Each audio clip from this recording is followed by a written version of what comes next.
Well, hello YouTube, it's me, Fortmaster, and welcome to a new video.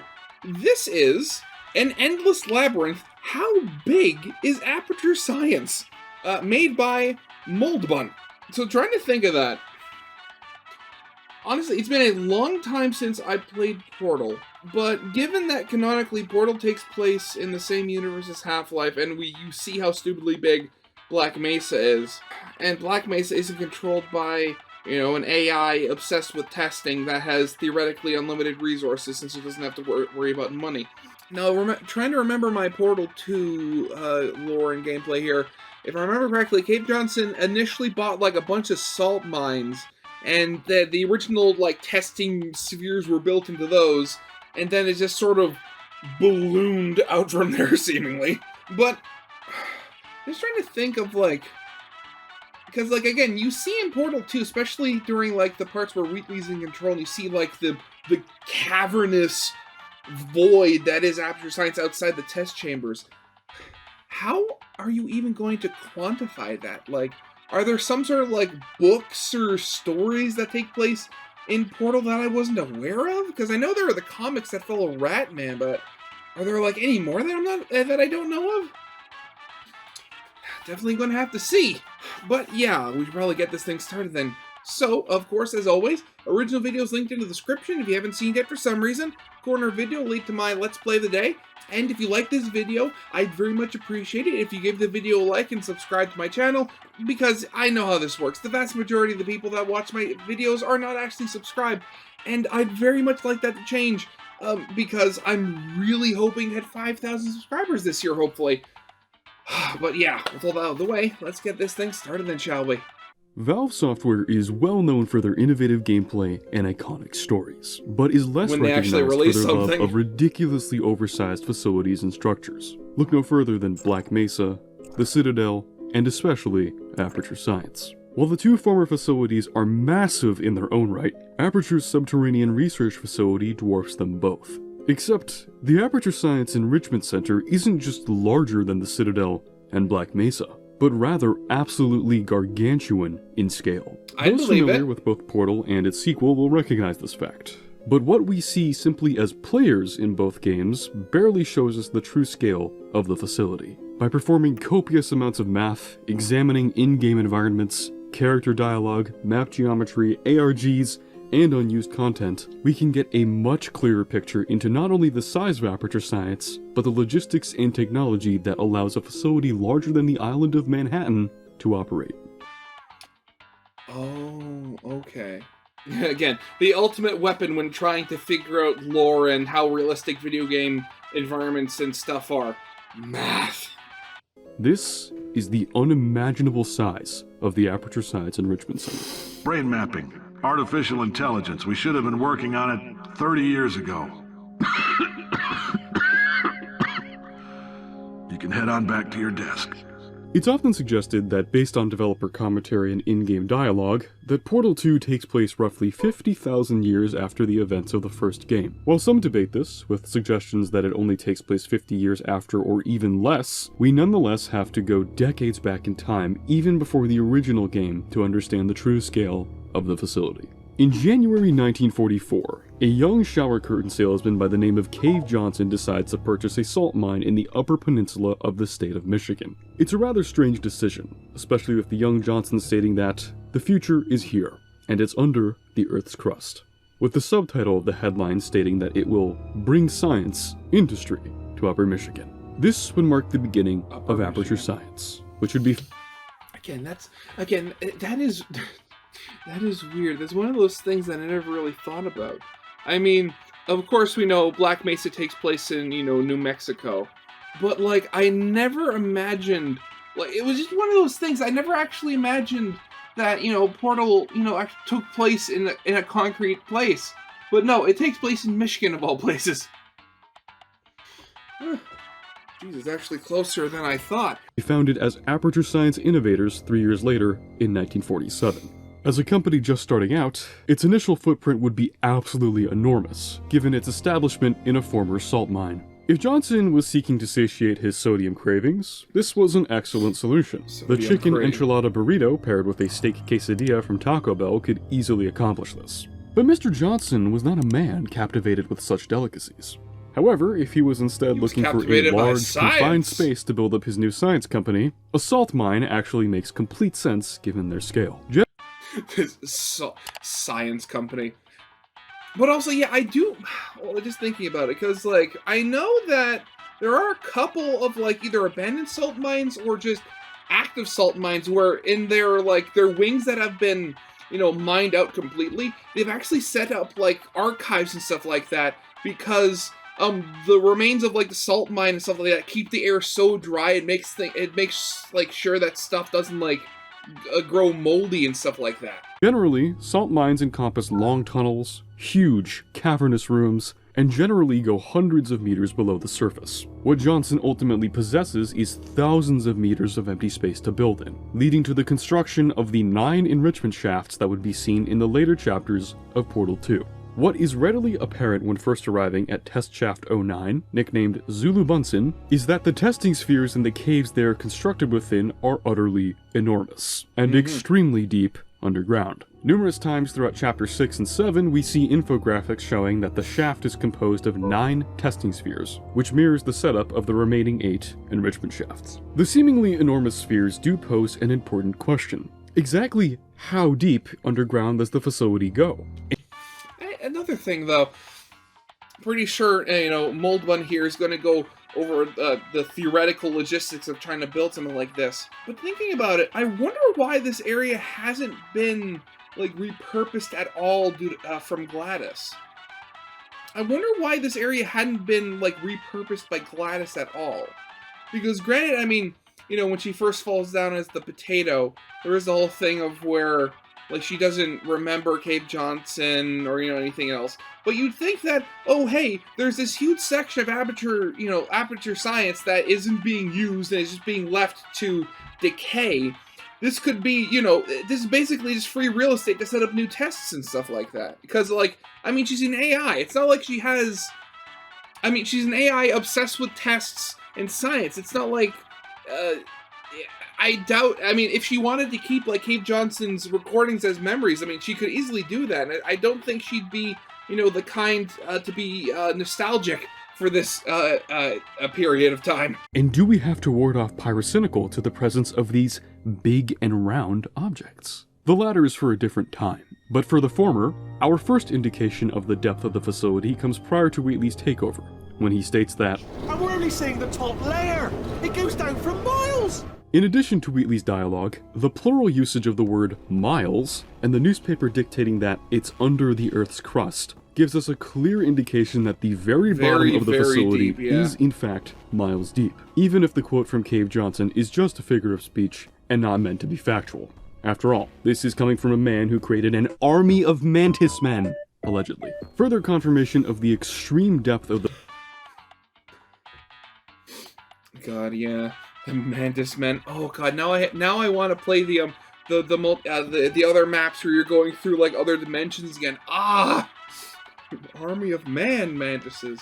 The facility is seen on the walls of the pit that GLaDOS and Chell fall into following Wheatley's takeover, with depths indicating that their fall starts at around 2,875 meters underground, before eventually ending at 4,375 meters. Seen right as Chell blacks out. This is the last and only explicit indication as to the depth of the facility, with this depth roughly equating to 2.7 miles. However, in the game's files we can actually find that there is another variant of the sign texture indicating a depth of 5,250 meters, or 3.2 miles. For reference, that's essentially the equivalent of building 5 Burj Khalifas and immediately launching them into the ground. While the Enrichment Center could indeed stretch all the way down to this depth, there's no way to confirm this, especially given that this texture isn't actually used anywhere in the game. We can, however, confirm that the facility does go down 4,375 meters, and this is indicated by signage in the main elevator shaft, as well as the size of the enrichment spheres. After leaving the third sphere in Test Shaft 09, you can find an inaccessible elevator shaft with a sign that indicates the depth is 4,000 meters below the surface. If we measure the enrichment spheres in the Hammer World editor,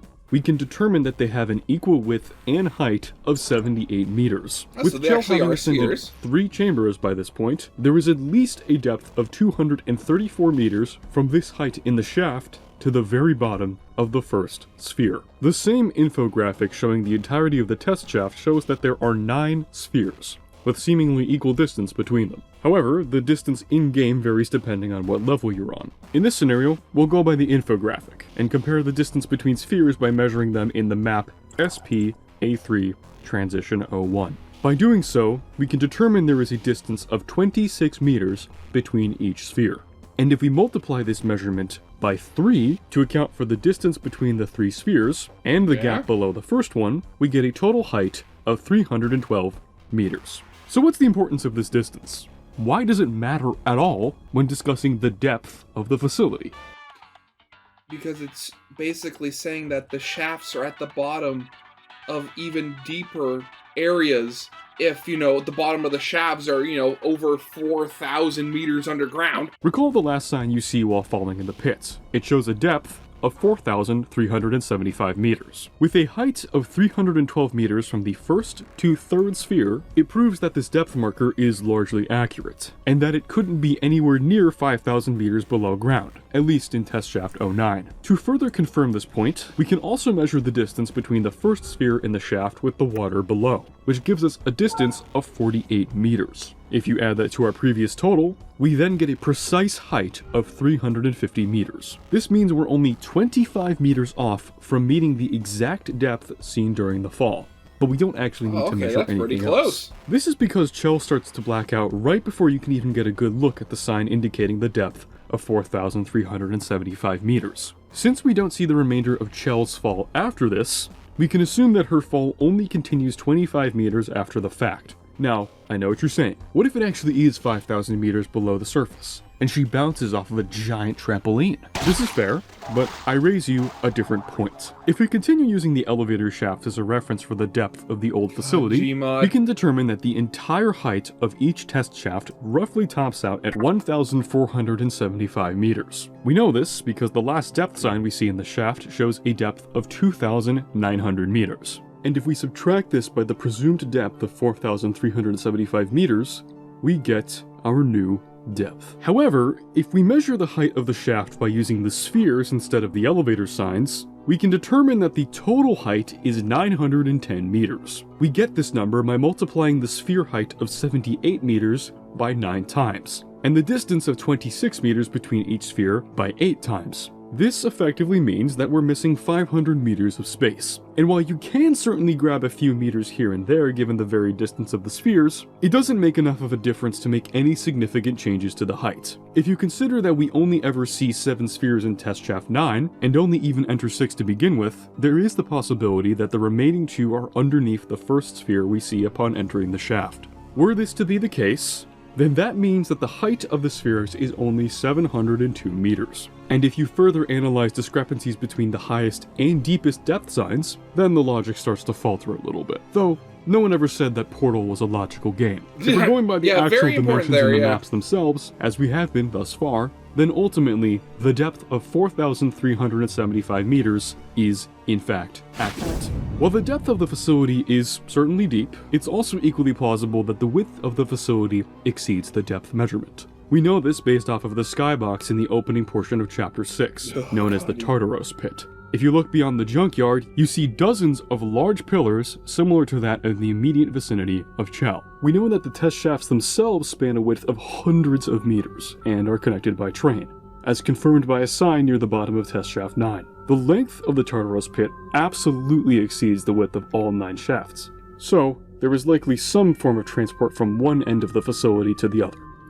Now, that makes me wonder. We know that by near the end of Cape Johnson's life, Aperture Science was in some dire financial straits. So I can't help but wonder if they started building out underground like this to get around property tax, where the company's original footprint was this, so they kept paying the land tax and stuff like that on that initial area, but then they just started building out underground so that nobody would know how much land they were actually using. In the same respect, it's entirely possible that a train connects the modern facility outside of the testing shafts. After all, Black Mesa has a tram, so why wouldn't Aperture? Except, judging by the test chambers hanging just above the pits and the fact that they seem to go on for literal miles, these seem to be more closely associated with the modern-day enrichment center rather than the old. This is further proven by the seismic absorbers we see at the very end of Chapter 7 that appear to be supporting the entirety of the modern facility. Which brings us to the modern-day enrichment center. So you may be confused about the passage of time.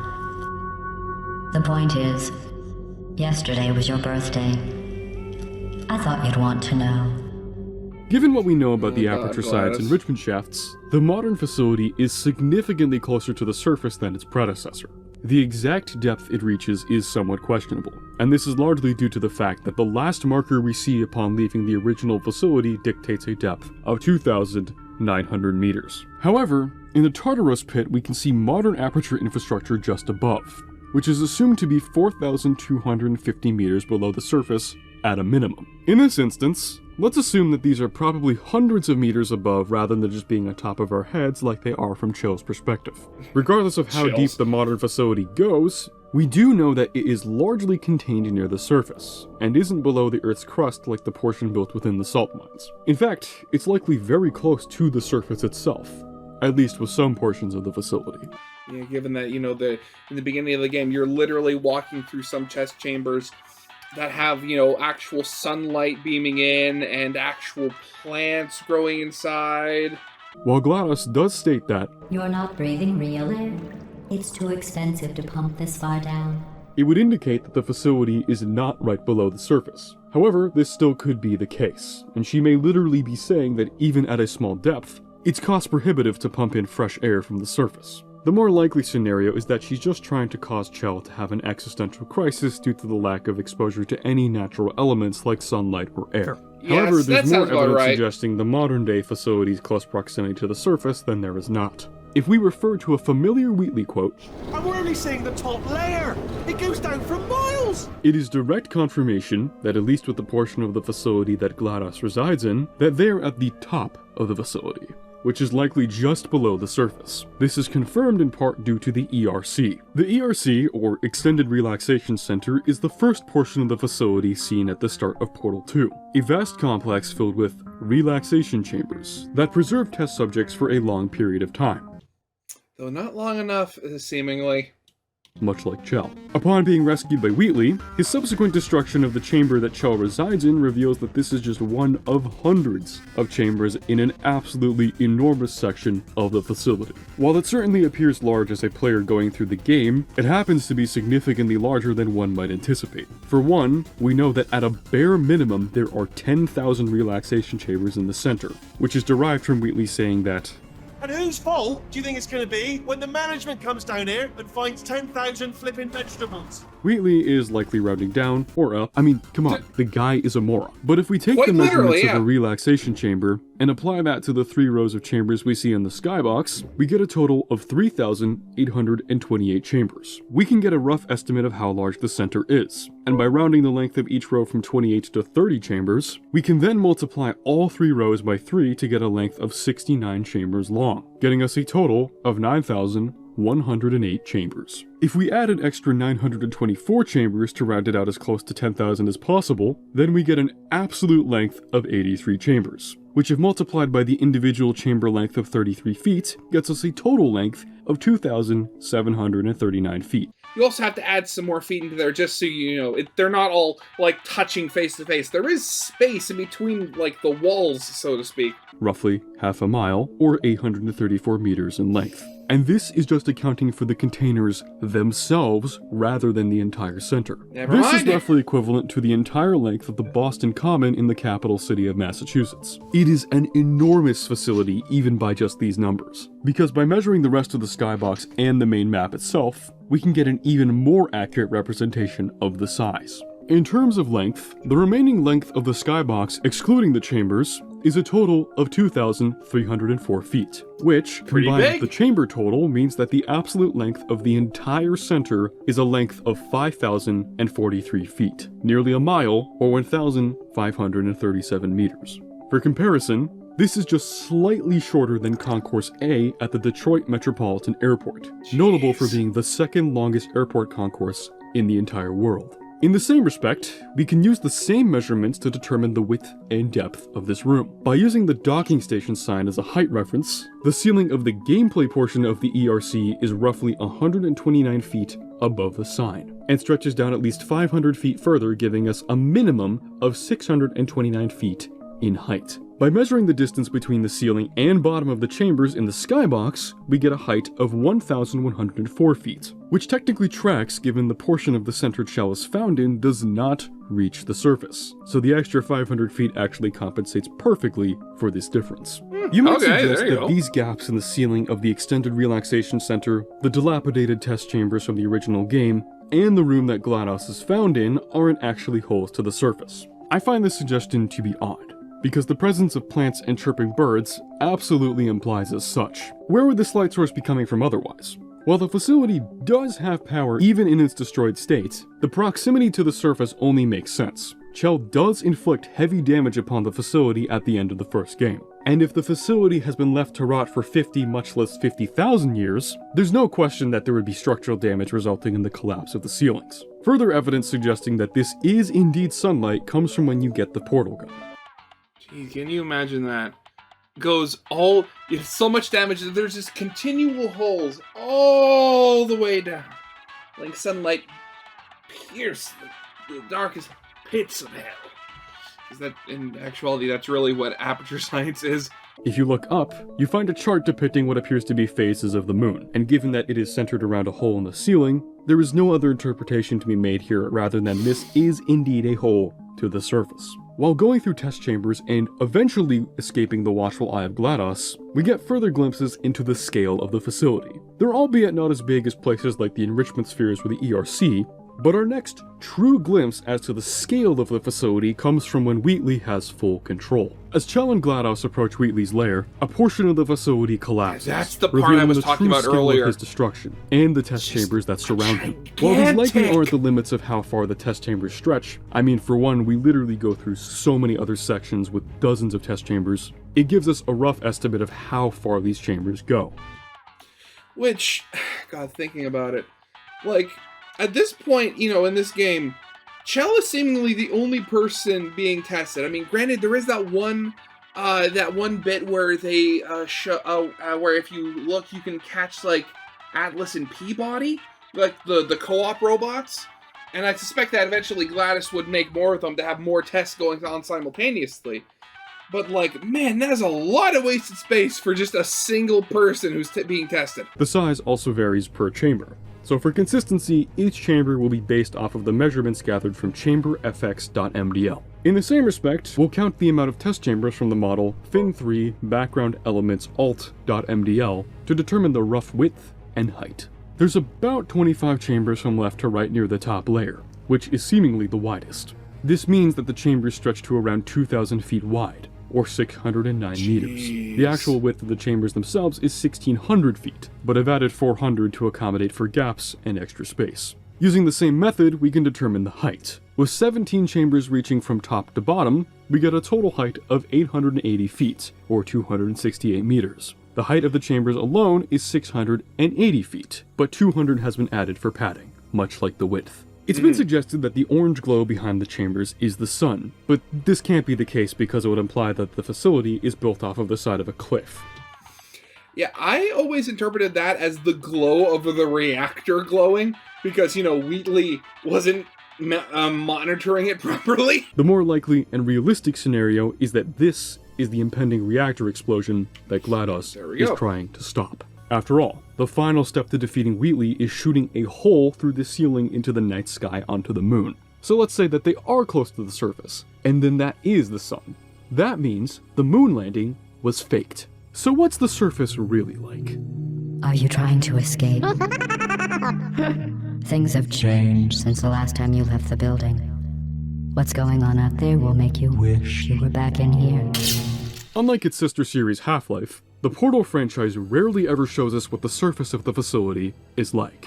Unless you go to the end, which it would point, like in the first game, it's like parking lot, and in the second game, it's in the middle of like a wheat field that just seemingly goes on forever. And information is limited as to the scale of what might be on the surface. While the facility is overall multiple times larger than their rival Black Mesa, their surface footprint is likely nowhere near the scale of the facility in New Mexico.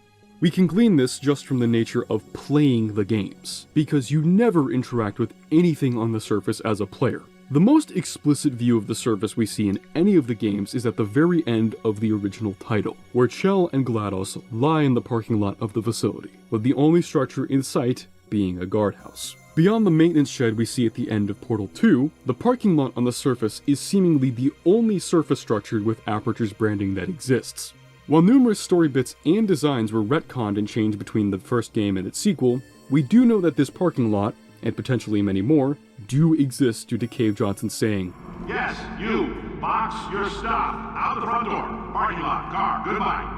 Beyond parking lots, we can assume that there is likely some above-ground structure to get below the surface. This is a given, especially since there are numerous mentions of elevators to the surface, both in dialogue and in graphics. Though beyond just an entrance, there's also some sort of sun-capturing device, given that GLaDOS states, These bridges are made from natural light that I pump in from the surface. Beyond dialogue and the two actual in-game examples we have of surface-level structures in the facility, we do know of one large surface building that potentially exists. I say potentially, because during the run of the Potato Fool's Day ARG, one of the TGA images that was discovered shows an infographic depicting the, quote, Aperture Building, a large office structure that bears some resemblance to the design of the Kennedy Space Center, with the largest portion of the building being a tall, almost windowless box. It is also seemingly not the only surface building for the company, given the sign that indicates it is Aperture Science Laboratories Building 0064A,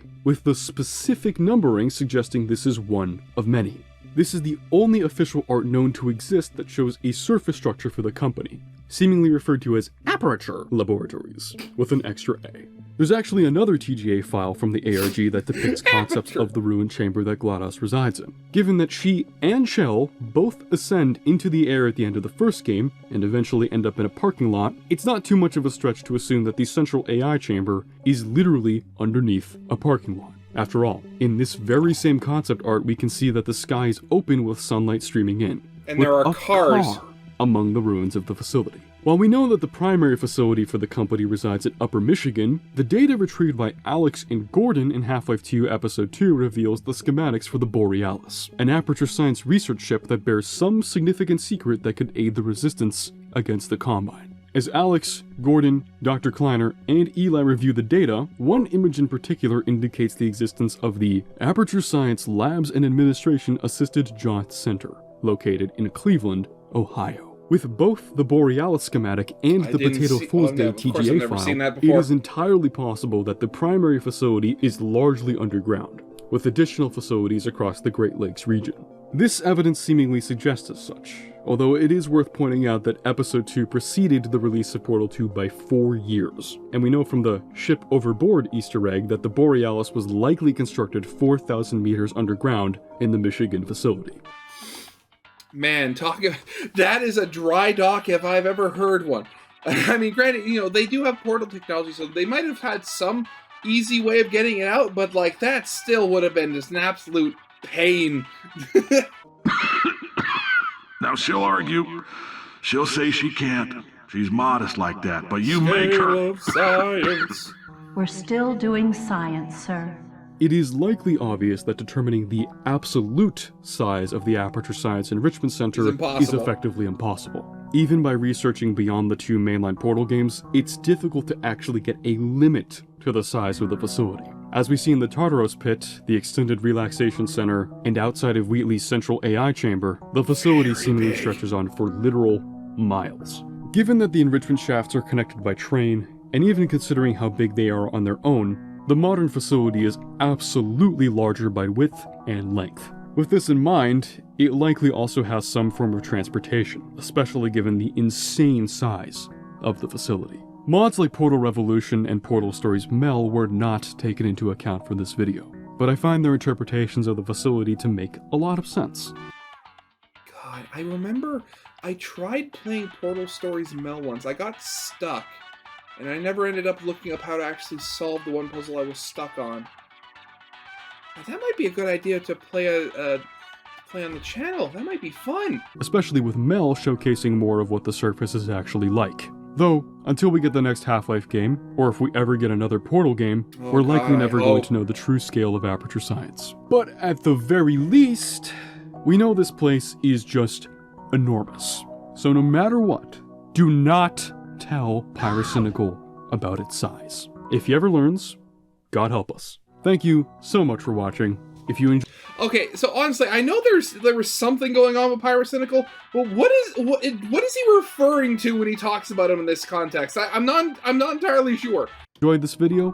Consider leaving a like, and make sure to subscribe. It really helps out the channel, and it helps me get these videos out faster. Why? I don't know. You can theorize, and tell me in the comments why you think it benefits me. If you want to keep up to date with the release of all of my videos, and get some juicy behind the scenes looks, consider following me on Blue Sky. As always, take care of yourself. And remind loved ones how much you appreciate them.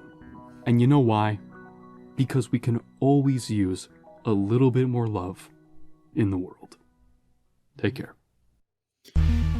So, again, it's one of those things, like, I don't think I would have ever been able to try to even come close to figuring out how big some of these rooms are, mainly because I have absolutely no experience with the Hammer editor, and I don't actually know what the conversion between Hammer units and real life units actually are. But honestly, like, what I would love, like, even if it was just in like some sort of like weird supplementary like story or something, I'd love to see like a progression of when certain parts are, because obviously in Portal 2 we saw a lot of, you know, of like old Aperture when it was still being like controlled by humans in Cape Johnston and stuff like that. But I'd love to see, like, when did the expansion really take off? Like, when did GLaDOS actually get a hold of like main controls and start expanding and building out all the test chambers and just going nuts with testing? Like, what's the timeline there? I'd love to see that. But yeah, that's definitely going to be it for now, unfortunately. So, of course, as always, original video is linked in the description if you haven't seen it yet for some reason. Corner video linked to my Let's Play of the day. And I hope you guys liked. If you did, leave a like, subscribe if you have not, and I'll see you guys next time. Goodbye.